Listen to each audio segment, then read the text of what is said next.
வணக்கம் நண்பர்களே, சற்றுமுன் வெளியான மிக முக்கிய தகவலின்படி தமிழக அரசானது ரேஷன் அட்டைதாரர்களுக்கு தீபாவளி பரிசாக ரூபாய் 5000 ரொக்க பரிசு வழங்குவது குறித்த அதிகாரப்பூர்வ அறிவிப்பை கூடிய விரைவில் வெளியிடுவார்கள் என்ற தகவல் கிடைத்துள்ளது. இந்த 5000 ரூபாய் ரொக்க பரிசு வழங்குவது குறித்த முழு பின்னணியையும் இந்த ஒரு வீடியோவில் தெளிவாக பார்க்கலாம். அதாவது தமிழ்நாட்டில் ரேஷன் அட்டைதாரர்களுக்கு கூடிய விரைவில் மகிழ்ச்சியான செய்தி வரப்போகிறது. இந்த ஒரு செய்தியானது தீபாவளி பிளஸ் பொங்கல் பண்டிகையை மையமாக கொண்டே வரப்போகிறது. தீபாவளி பண்டிகையை முன்னிட்டு ரேஷன் அட்டைதாரர்களுக்கு ரொக்கமாக 5000 ரூபாய் வழங்கும் திட்டத்தில் தமிழக அரசு உள்ளதாம். பொங்கலுக்கும் சேர்த்து இந்த பரிசு கிடைக்கப் போகிறது என்ற தகவல் கிடைத்துள்ளது.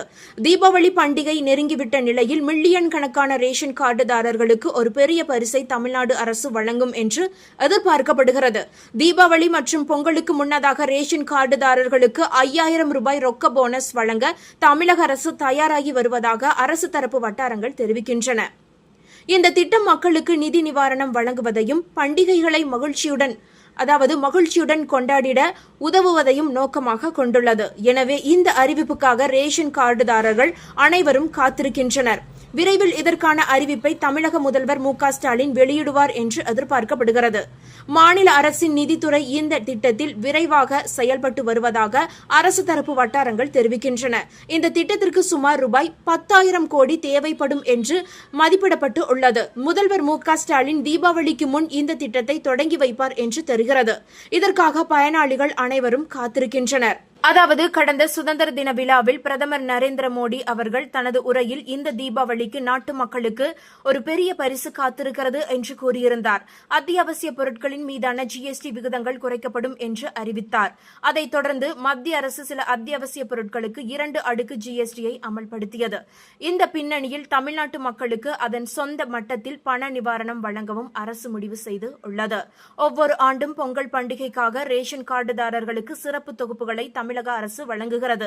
இந்த ஆண்டில் பொங்கல் பரிசு தொகுப்பின் ஒரு பகுதியாக அரிசி, வெல்லம், கரும்பு, ஏலக்காய், முந்திரி பருப்பு, வேட்டி மற்றும் புடவைகளை தமிழ்நாடு அரசு விநியோகம் செய்தது. இருப்பினும் கடந்த சில ஆண்டுகளாக வழங்கப்பட்ட பண உதவியானது நிறுத்தப்பட்டதால் பொதுமக்கள் மற்றும் எதிர்க்கட்சிகள் மத்தியில் விவாதம் எழுந்தது. எனவே இந்த முறை நிதி உதவி வழங்க அரசு ஆலோசித்து வருகிறது. இதுகுறித்து இன்னும் அதிகாரப்பூர்வமான அறிவிப்பு எதுவும் வெளியிடப்படவில்லை என்றாலும் மு.க.ஸ்டாலின் அவர்கள் விரைவில் இந்த அறிவிப்பை வெளியிடுவார் என்ற விவாதம் உள்ளது. அதாவது இந்த பண உதவி ஆனது முன்னுரிமை ரேஷன் அட்டைதாரர்களுக்கும் சர்க்கரை அட்டை வைத்திருப்பவர்களுக்கும் மட்டுமே வழங்கப்படும் என்றும் சில ரேஷன் கார்டுதாரர்கள் அடையாளத்தின் அடிப்படையில் மட்டுமே சலுகைகளை பெறுவார்களா என்பது குறித்து இறுதி முடிவு நிலுவையில் உள்ளது என்றும் அரசு வட்டாரங்கள் தெளிவுபடுத்தி உள்ளன. இந்த திட்டம் அங்கீகரிக்கப்பட்டால் தீபாவளி பண்டிகைக்கு முன் தமிழ்நாட்டில் உள்ள மில்லியன் கணக்கான குடும்பங்களுக்கு இது ஒரு பெரிய வரமாக இருக்கும். அதாவது அவர்கள் தீபாவளி பண்டிகையையும் பொங்கல் பண்டிகையையும் மகிழ்ச்சியாக கொண்டாடுவார்கள். இதற்கான எதிர்பார்ப்புகள் இப்போது வலுத்துள்ளது. இந்த தகவல்கள் உங்களுக்கு பயனுள்ளதாக இருந்தால் மறக்காம இந்த வீடியோவை லைக் பண்ணி உங்களுடைய ஃப்ரெண்ட்ஸுக்கும் ஃபேமிலிக்கும் ஷேர் பண்ணி விட்டுருங்க மக்களே. இது போன்ற பயனுள்ள தகவல்களை உடனுக்குடன் தெரிந்து கொள்ள மறக்காம நம்மளுடைய குட்டி இன்ஃபோ சேனலை சப்ஸ்கிரைப் பண்ணி பக்கத்தில் இருக்க மினி பெல் ஐக்கானை கிளிக் பண்ணி வச்சுக்கோங்க. நன்றி மக்களே.